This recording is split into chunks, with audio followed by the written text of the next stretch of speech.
Well, it's a wonderful time to be in D.C. It is my, I think, 16th CPAC. It is Alina Habba's first CPAC. Congressman Comer, how many for you? Two. Twice. Okay. Yeah. Good. So we are here this morning to talk to you about a number of things, but most importantly, one of the most pressing issues of our time, and that is the weaponization of the federal government against its citizens. And we have no one better here today to talk about this than these two. Alina, let's start with you. You've gone from working for President Donald Trump as his attorney with the Lawfare as a private citizen to now being in the White House and seeing how the government is still being used to thwart his agenda through the courts. So maybe just take us through a journey a little bit of your experience and maybe some of the differences. Yeah, it's my pleasure. I mean, I always say I'm happy to not be outside a courtroom for once and have President Trump where he was supposed to be, which is in that Oval Office. So thank God for that. But I think when I came to, and yeah, my journey's been a strange one for an attorney, right? I always say this, you should not know who somebody's lawyer is. That should not happen in this country. And unfortunately, but fortunately for us, because we're going to fix it now, they really took a misstep in their calculations when they used courtrooms, AGs, and DAs to try and take down political opponents. When we won the election in the most sweeping mandate on November 5th, I thought that was over. Mm-hmm. I really did. Every state, and I think it was a lot because of what they did with Lawfare. And then we got to the White House, and we started doing exactly what America voted for us to do. Cleaning up, getting rid of bureaucrats that are making money on taxpayer dollars, doing all the things we promised.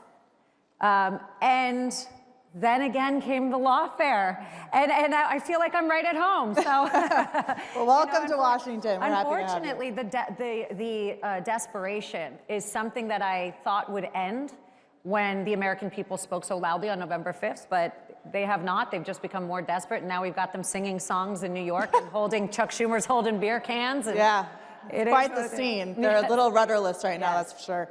So, Congressman Comer, you are the chairman of the House Oversight Committee, one of the most important committees that we have on Capitol Hill. And you've been working for years to expose the way that the Biden administration was attacking not just Donald Trump, but also the American people who support him. And if you look at what's been happening really starting under Barack Obama, when they used the IRS to go after conservatives, this is not something that it just started. It's been embedded inside the federal government by the left. So now that you've been through the process of doing oversight with the Biden administration, how are you now working in the Trump administration with a new government and Republican control to really try and change some of these things so that Americans aren't being punished for having certain political views? Well, for one thing, I've had conversations with Billy Long, the new IRS commissioner, as well as Kash Patel, who hopefully in a matter of a couple hours will be the next FBI director. Our staff's communicated with Bondi's staff, and we've given them specific instances of where bureaucrats have abused their power. I think a lot of times that these bureaucrats, they do things, and even when they get caught, nothing ever happens. And what we want to do, and what our committee wants to work with the Trump administration on, is holding these deep state bureaucrats accountable. At the very least, they lose their job. Hopefully, they get drug in for depositions. But at the end of the day, we've never seen a more weaponized federal government. It's not just the judiciary; it's the entire federal government. It's the IRS. It's the FBI, the CIA. We've got other agencies. The EPA, I would argue, they've been weaponized, and all the people that Trump put in office are disruptors. That's why I strongly support him. And at the end of the day, he's going to get every one of his nominees confirmed. So we're going to work with them. Jim Jordan's committee is going to work with them. We want to get rid of these bureaucrats and allow Trump to pass his agenda that the American people gave him a mandate to pass. Yes. So during the election, one of the big slogans from the left was, we have to do this for the sake of democracy. And it's becoming more and more apparent as the Trump administration gets underway with President Trump's direction that it was really about protecting the bureaucracy. Right. So, Alina, the president has signed more executive orders than any president in history in his first first month in office. Today is the anniversary, or the month anniversary, right, of since January 20th, since the new administration took office and was sworn in. But you have to, he can sign these executive orders, but he has to have help from the federal government and from Capitol Hill to actually implement them. Yeah. And now you're also seeing a number of judges trying to get involved to stop his use of executive authority. Can you talk about the judges continuing their lawfare and whether they actually have standing when it comes to blunting some of these orders and saying he doesn't have the power in the executive branch to do what he's doing? Yeah, of course. I mean, you know, it's a lot like what I spoke about before. This is desperate times for them. And I'll say this, I think that if you are going to fix a car and you don't look under the hood, how can you fix it? So what we're doing is taking a good hard look under the hood of where the money was spent, how it was spent, and their attacks, for instance, on Elon, we were discussing this. It's so baseless. It's so ridiculous. The fact that they're upset, for instance, yesterday, Governor Hochul in New York, that she's going to fight our administration tooth and nail for stopping congestion pricing. Congestion pricing in New York is ruining tourism. It's stopping people that work there from driving to work. Their subways are not safe. These people are caring more about their next election. They care more about their face on TV and their politics than they do the people they're supposed to represent, the constituents that voted for them to do the work. Unfortunately, they've taken that to courts. And we've seen it, we've won, we always win, we keep winning. I mean, even Chutkan said it. Look, if they had it their way, our guy would be in jail right now, and that didn't happen. And instead, we won in the most profound way. The American people are happy with what we're doing. And the amount of executive orders that we are pummeling on them is because we have that much work to do. We have to correct 4 years very quickly. Very quickly. And we are all committed to win. And we're going to keep winning. Congressman, you want to weigh in on the role that Capitol Hill has, especially with Republican control in Washington now, to make sure that these executive orders are implemented in a way? Right. I have a bill in the House. Mike Lee has the bill in the Senate. We're going to do everything we can to pass that legislation to expedite these executive orders and to put them into law. So whenever the next president comes around, they can't change them by executive orders, because what Trump's doing is what's best for America. It's common sense.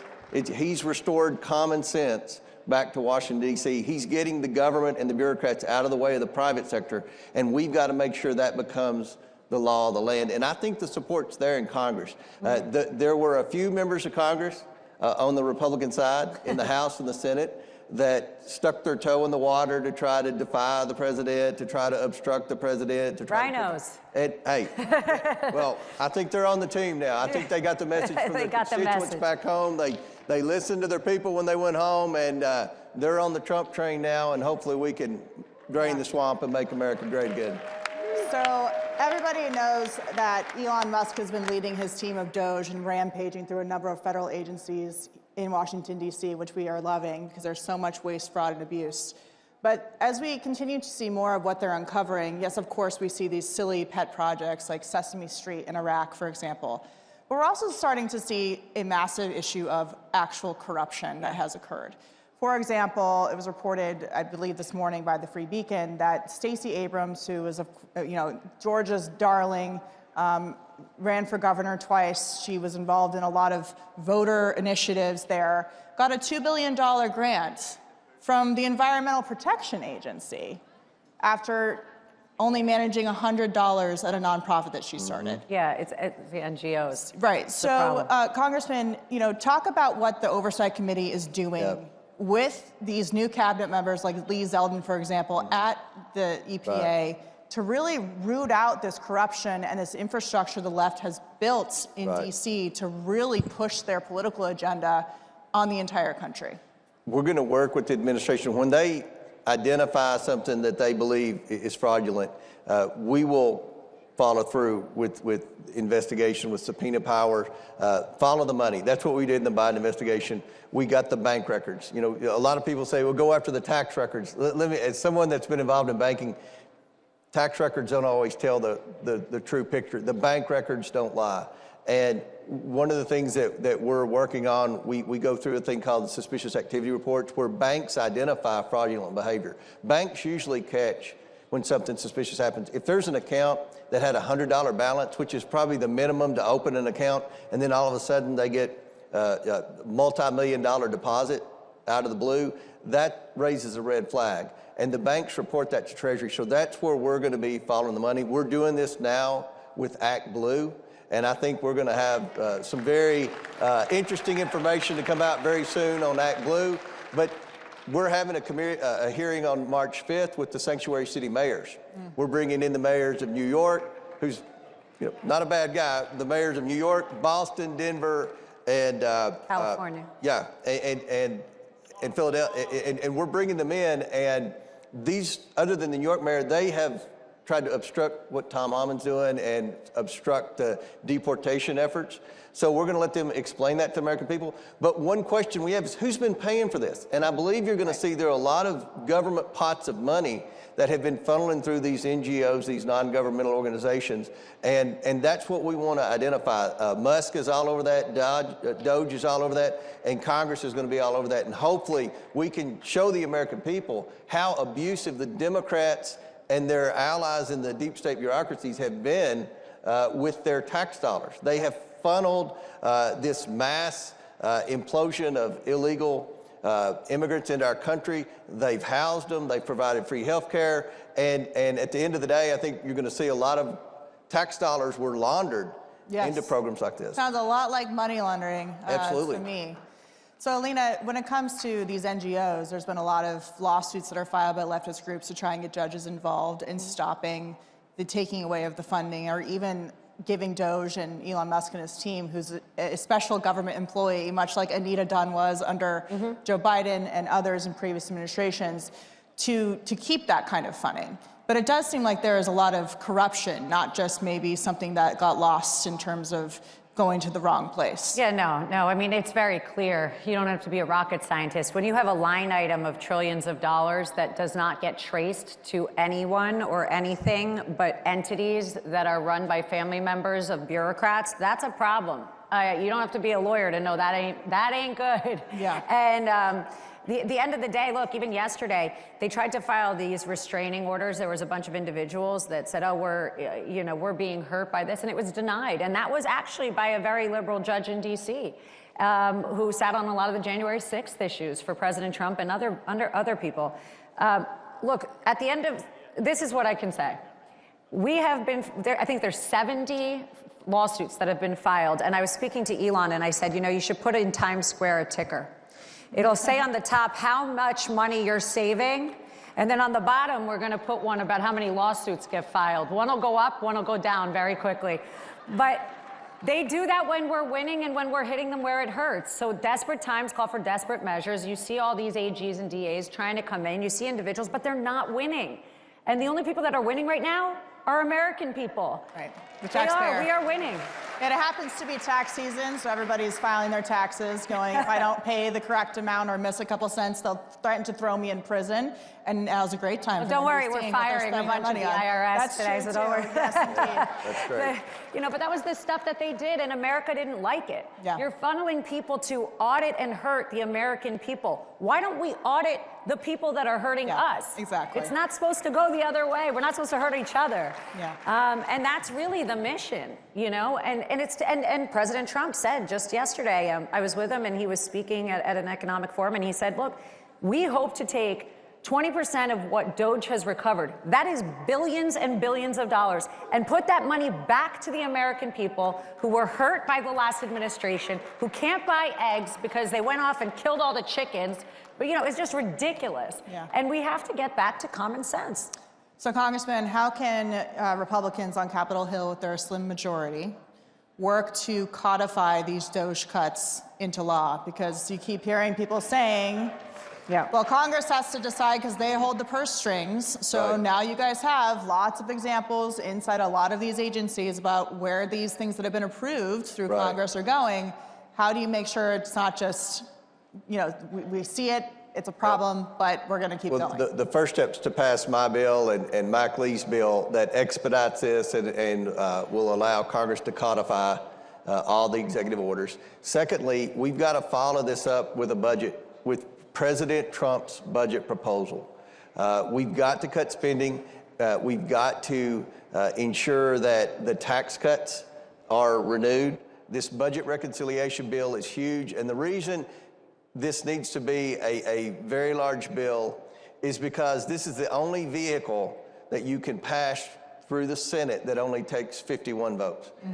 If we have to depend on Democrats, we might get Fetterman, and that's it. We're still going to be 6 votes short. Still a long shot. Yeah, that's a long shot. I wouldn't want to hold my breath on that. But we've got to do it on this reconciliation bill. We've got to renew the tax cuts. We've got to put in the tax cuts that President Trump promised, no tax on tips, no tax on overtime, and put this whole agenda in and cut the bureaucracy and watch America grow. Watch this country take off. Once you get the government off the backs of the private sector, the entrepreneurial spirit in America will flourish.